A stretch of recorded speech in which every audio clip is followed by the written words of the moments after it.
I met Easy doing a local TV show in East LA.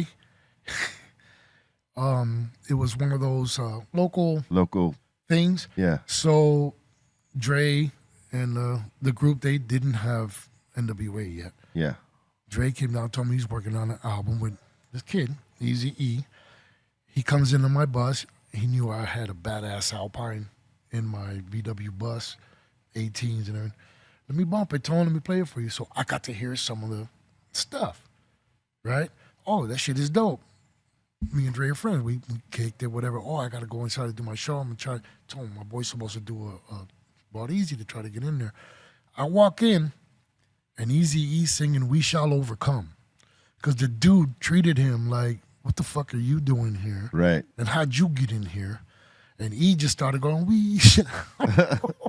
He was singing it inside the fucking studio real loud, and dude didn't know. Like, hey, motherfucker, this kid, he's with a group. You know, they're a new group there. He's just trying to get a He show thought he in. was just a gangbanger or something. And how'd you get in here? Yeah. Type shit. And he was like that, dog. He'd just call you on some shit. He wouldn't get violent. He would just start singing, we shall overcome. He was slick. He was Easy, slick, man. dog. He was sharp, super duper sharp. And that was my first encounter with Eric. And then at World on Wheels, at our events, at the end of the event, whatever was going on, whatever was popping, he would be parked outside. Because people were, the mystique of him, that was he 14? Was he 15 years old? Yeah, that's right. Is he a little kid? That's what really made him a big deal. Like, how old is he? He was a grown man, Yeah. but he looked young, he dressed young. Yeah. And then when they got their first deal, everybody got Suzuki Samurais, so they would park them in front of in front of the spots. Yeah, those sidekicks and the samurais. Yeah, the sidekicks and the samurais. Sidekicks and samurais. Yeah, I mean, that was Ruthless Records was Samurai's #1 fucking buyer, dog. I would imagine. I seen them rolling. Shit. With rims and everything. Hell yeah. Wow. Looking smooth and shit. Yeah. Eric's a good dude, man. He was a very, very... Rest in peace to the legendary Eazy-E. Learned a lot with that dude. Yeah. Worked with him for a long time, you know. Yeah. I was the staff producer. I Yeah. had the masters. Ruthless Radio too, right? Yeah. Ruthless Radio. He's the one that made me and Julio go back on the radio. We didn't want to go back on the radio, bro. It's like, come on. We had the turntables on the floor. We had to plug him in, and he shows up at 8, 9 in the morning. I went to Tower Records yesterday. I bought y'all some records. I got some needles. We need to make a demo tape for this radio station. We were like, the beat? The fuck is the beat? And then we would hear it sometimes, and then we were hearing, at that time, Michelle's, I think she was dating. Michelle S. Well, yeah, Michelle S.'s boyfriend at the time. He was the DJ. I forgot his name.